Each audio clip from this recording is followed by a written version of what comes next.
Olá, seja bem-vindo a mais um episódio do podcast da UVESC. Eu me chamo Aline Ren e serei host deste podcast. Junto comigo, tenho convidados que vão falar sobre SUS, a importância aí do SUS nos municípios e especialmente aí média e alta complexidade. Estarão comigo nesta conversa desta manhã, Nemésio Carlos da Silva, ele que é farmacêutico, bioquímico e professor na área de saúde na UNO Chapecó. Ele foi vereador, foi vice-prefeito da cidade de Chapecó e lá no executivo ele atuou em várias secretarias, entre elas saúde, educação, cultura e planejamento até o ano de 2025. Também foi diretor do hospital lá de Chapecó. Também estará conosco Wilson Júnior Cidrão, ele que é advogado, especialista em gestão pública e mestrando em Direito, com foco em Estado, Desenvolvimento e Inovação. É vereador em segundo mandato no município de Chapecó e preside a Comissão de Legislação, Justiça e Redação Final. Ele já atuou como presidente da Comissão de Saúde e Assistência. Eles dois estiveram conosco há pouco num painel muito bem elaborado sobre a saúde pública descomplicada, o SUS e a gestão, altas demandas locais e também média e alta complexidade. Muito bom dia, que bom ter a companhia de vocês nesse podcast. Bom estar com vocês. Bom dia, o prazer é nosso e a gente está à disposição. Acho que é legal esse debate, né? É um tema que chama muito atenção. A gente viu pela palestra, né? Poderia estender por muito tempo ali, porque o pessoal tinha muitas dúvidas, porque o vereador exatamente faz essa ponte, né? De demandas da sociedade que anseia por resposta para o seu problema e ele busca o vereador. Então é importante que o vereador tenha esse conhecimento para que ele possa orientar bem e até buscar realmente o direito dessas pessoas, né?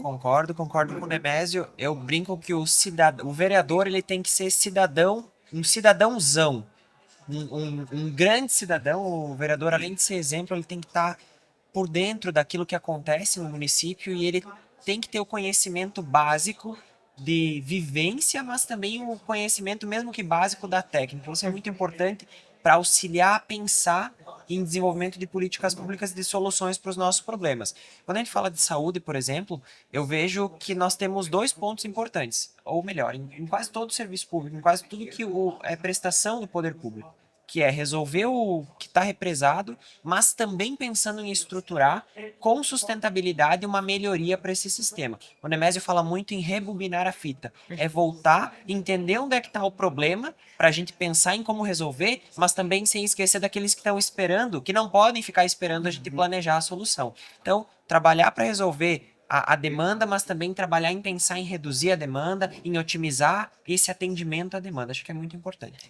Uma coisa muito interessante da fala de vocês no painel, e me chamou muito a atenção, e para mim é muito evidente, mas eu acho que para nem todas as pessoas falar sobre a prevenção, falar sobre a saúde básica, sobre o atendimento lá nos municípios e o quanto às vezes pequenas ações de infraestrutura, de saneamento, de atendimento à amamentação, por exemplo. Qualidade de vida. Exato. Eu sempre falo sobre a amamentação, que se ela fosse melhor estimulada, o quanto de coisas ali, a partir disso, seria diferente. Mas é interessante também que a saúde depende muito de quem já usufruiu do sistema, porque às vezes saúde para ti seja algo do tipo, eu só preciso, às vezes eu tenho uma enxaqueca, às vezes eu tenho uma dor de barriga, às vezes eu tenho algo, né? Agora, quando se usa e se precisa da média e da alta complexidade, é um momento muito vulnerável, não só para o paciente, mas para a família inteira. E aí, quando a gente vê esse sistema não funcionando por algum motivo, ou devagar, deixa o cidadão ainda mais enfurecido, né? Então, é algo assim, quando você vive aquilo na prática, é muito dolorido. E a minha pergunta para vocês é: como é possível fazer com que as filas do SUS da média e alta complexidade diminuam, as filas para cirurgias, por exemplo? Há uma solução para isso? Eu acho que uma delas é fazer funcionar plenamente os princípios e diretrizes do Sistema Único de Saúde. Por exemplo, a atenção básica, ela deve mapear, ela trabalha com território, ela deveria ter na palma da mão, aquele território deveria estar na palma da mão da equipe profissional todos os pontos críticos lá. Isso ajuda a resolver. Isso ajuda a identificar aonde que tem uma demanda mais complexa. A atuação da atenção básica hoje ela é fundamental para diminuir a fila. A resolutividade dela, com uma equipe multiprofissional que atue de forma adequada, vai resolver 85% dos problemas. Ou seja, você vai diminuir essa fila. Qual é o grande problema? A maioria dos municípios, os pequenos municípios, não conseguem ter uma equipe completa multiprofissional. Por exemplo, quem é o município que tem um fonoaudiólogo? Essa criança, esse idoso, essa pessoa que precisa de um fono e não tem acesso, ele vai gerar lá uma fila lá na frente. Um nutricionista, quem é o município pequeno que tem um nutricionista numa equipe? Não tem. Então são dificuldades. Quando eu falo rebobinar, o Estado tem que pensar, vale a pena toda hora eu colocar grandes valores para resolver, em parte, uma partezinha dessa fila, não toda. Você pega aquilo que transbordou o copo, resolve isso, mas não resolveu o problema. Ele continua. Daqui a 3 meses você tem que fazer mais um aporte. E quanto maior a complexidade, maior o valor que o Estado tem que investir. Então seria muito mais interessante nesse rebobinar eu trabalhar, por exemplo, do ponto de vista de auxiliar o município lá na promoção, na prevenção, porque eu vou diminuir lá na ponta a gravidade, a cronicidade do caso e vai evitar que eu coloque grandes somas de recursos. Então eu acho que o Estado poderia, não só o Estado, eu falo Estado Enquanto quando eu gestão, digo né, governos. os governos, né, no sentido de buscar a resolução a partir da atenção básica. Chapecó pode, por exemplo, ter equipes, mas Guatambu pode? A maioria dos municípios pequenos tem condições? Não tem. Eles têm que apelar para consórcios, para uma série de coisas, quando eu acho que o Estado poderia ter um aporte maior de recursos nessas áreas de prevenção realmente. E quando a gente fala sobre isso, por exemplo, uma equipe de odontologia numa unidade básica de saúde, o recurso que vem do governo federal para custear essa equipe, que é um dentista e um auxiliar, paga só o dentista. Então, como é que a gente vai falar em prevenção no município, atender, de fato, fazer a sua parte na atenção básica para evitar a média e alta complexidade, se sequer tem investimento adequado? Vou dar um exemplo, a UPA. A UPA, eu criei a primeira UPA em Chapecó. Então, o governo federal financiou a construção da UPA. Mas hoje o custo da UPA é 80% do município. Então, fica muito difícil você custear. Fazer a obra, tudo bem. Né? É um desembolso imediato. Né? Mas a manutenção disso, ou seja, não se tem uma proporcionalidade de investimentos das 3 esferas. Né? E o investimento na emergência, além do restante ali na atenção básica, também é bastante relevante. O Nemésio apontou uma situação muito interessante hoje, que se refere à compensação da pactuação dos atendimentos de média complexidade e alta complexidade com os atendimentos da urgência e emergência.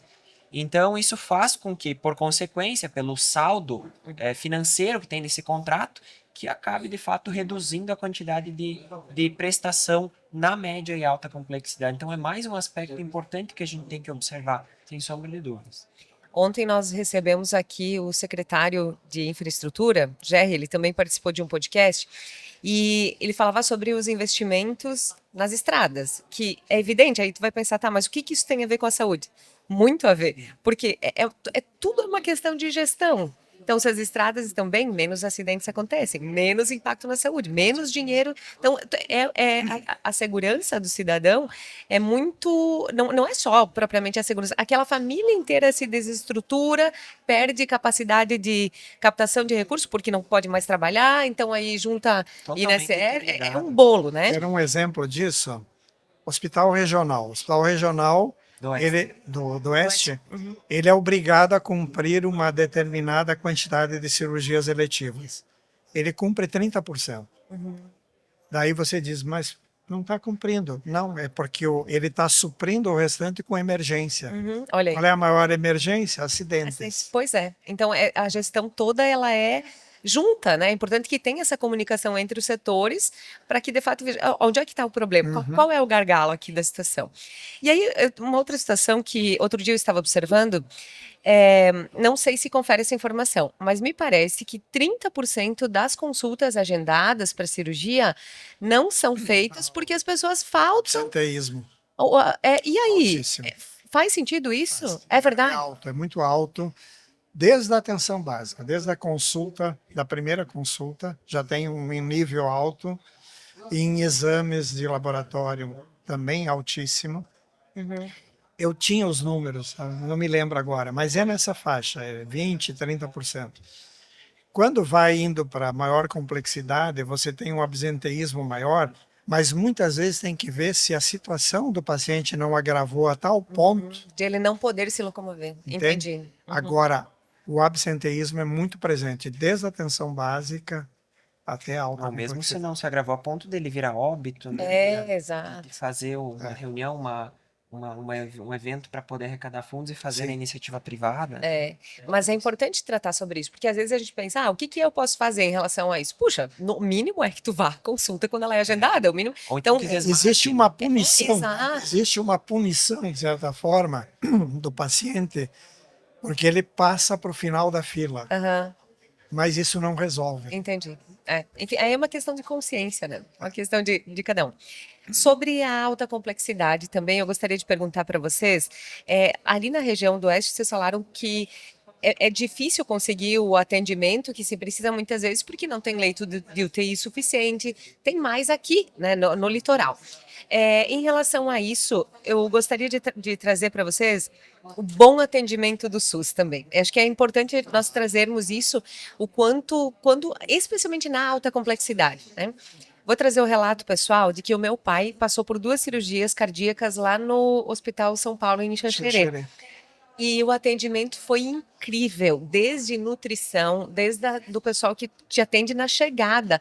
Realmente assim, o meu pai, infelizmente, na segunda cirurgia, ele teve endocardite, ele acabou vindo a óbito dentro do hospital. Mas eu falo sempre assim, não é por isso que eu não consigo, que eu não deva valorizar aquele atendimento. Realmente assim, é de excelência, de primeira qualidade, aquele hospital foi reformado. Então, o que vocês têm visto assim do SUS que dê alta complexidade, ou o que poderia ser melhorado, claro, mas o que já se evoluiu nos últimos anos? Acho que isso é importante trazermos para a pauta também. Sim, o SUS tem resultados impressionantes, né? Que a gente não... A população não tem acesso a tudo que é feito, né? Mas é um volume considerável. Por exemplo, Chapecó, só na atenção básica, nós temos aí em torno de 1,5 milhão de pessoas atendidas no ano, por uma população de 273 mil. Essa pessoa foi atendida várias vezes durante o ano.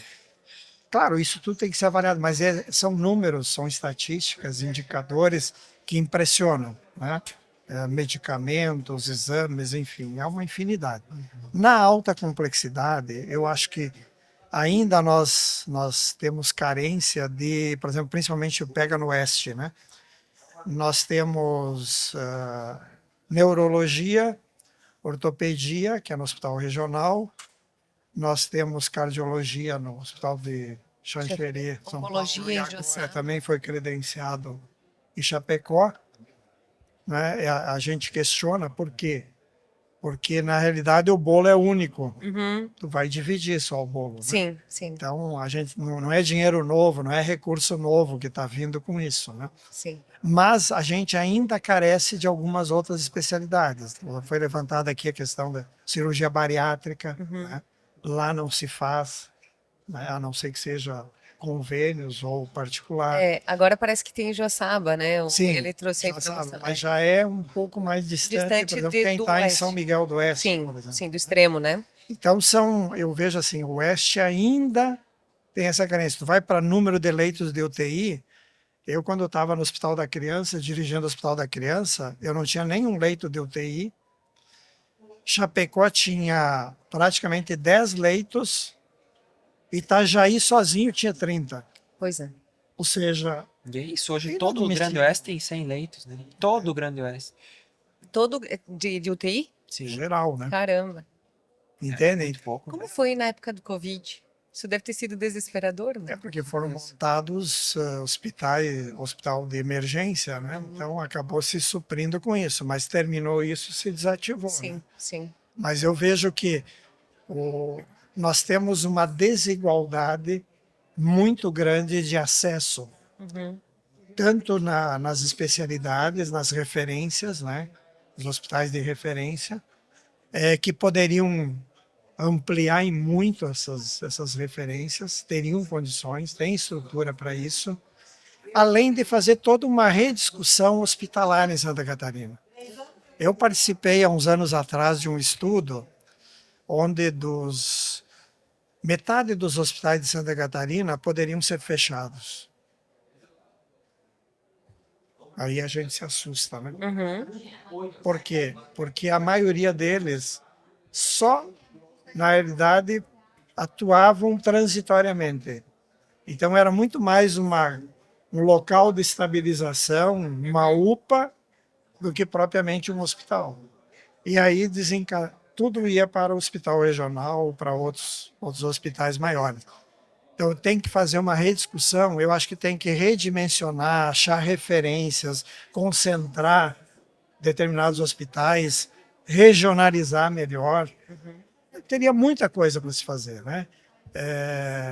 Ampliar para procedimentos de média complexidade para todos os hospitais, que isso já ia diminuir essa fila da alta complexidade. Tem muitas medidas que podem ser. Muito está sendo feito, mas se poderia ampliar muito mais essa resolução. Muito bem.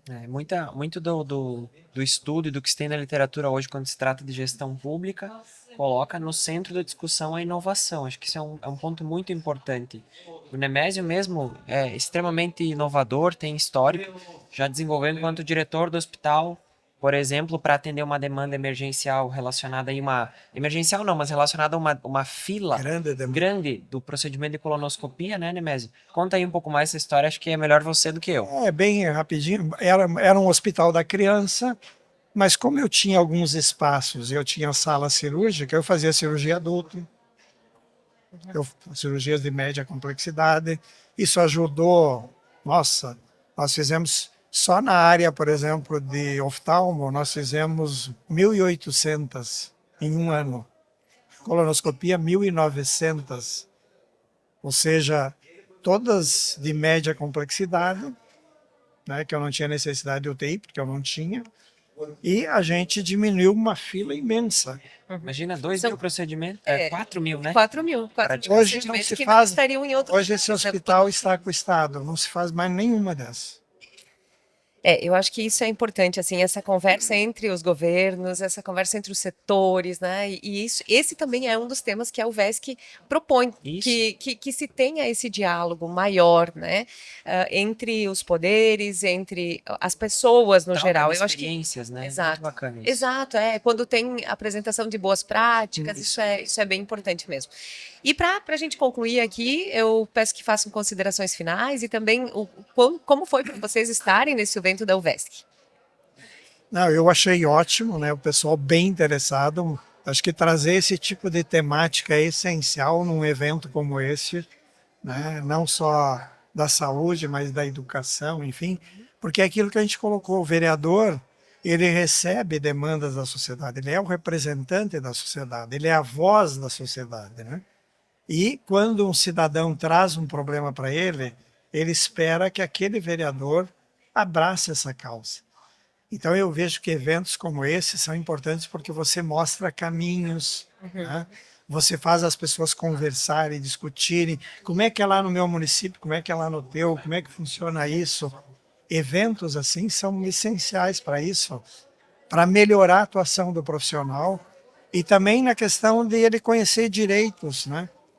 Que a gente até viu aqui sendo levantado, né? O que eu faço eu pedi um relatório, o município não mandou, Uhum. o gestor não mandou.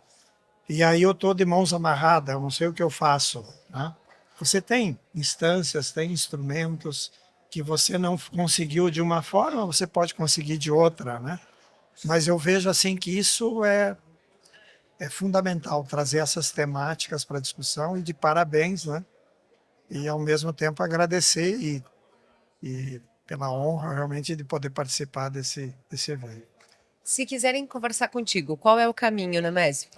Eu hoje estou respondendo lá na assessoria do gabinete, mas eu me coloco sempre à disposição, né? Uhum. Tenho o meu WhatsApp, posso divulgar sem problema nenhum, 49 9 8416 6044, e-mail melhor o particular, então nemesiocarlos@gmail.com, a gente sempre responde. Muito bem, obrigada. Aline, eu sempre falo que o parlamentar ele tem que ter 3 características muito importantes: a humildade para ouvir, a inteligência para saber o que fazer com isso e a vontade para fazer essas outras duas.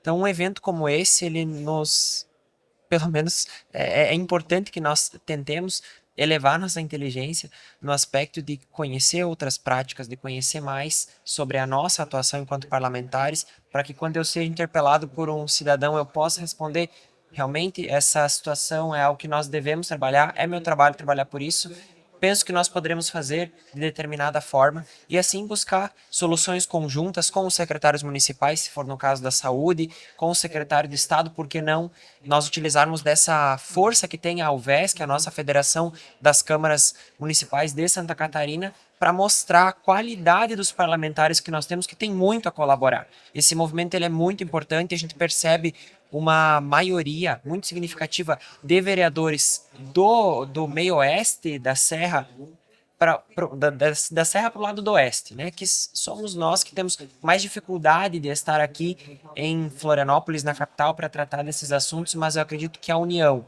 de todos, inclusive os vereadores do litoral, do sul, do norte, faz com que nós tenhamos de fato mais força, porque nós somos o para-choque da política, nós estamos diariamente com o cidadão, nós sabemos qual que é a demanda e o que dói todo dia para o cidadão. Então, acredito que esses eventos eles reforçam a democracia, eles reforçam essa participação, qualificam nossos representantes. Eu sou muito fiel, sou signatário desse movimento, defensor de acreditar que quanto mais nós capacitarmos os nossos representantes, melhor vai ser o desenvolvimento do nosso município, do nosso estado, do nosso país, das políticas públicas. Então, muito feliz por estar aqui hoje. Muito obrigada aos nossos convidados, obrigada também a você que nos assistiu até aqui e nos vemos no próximo.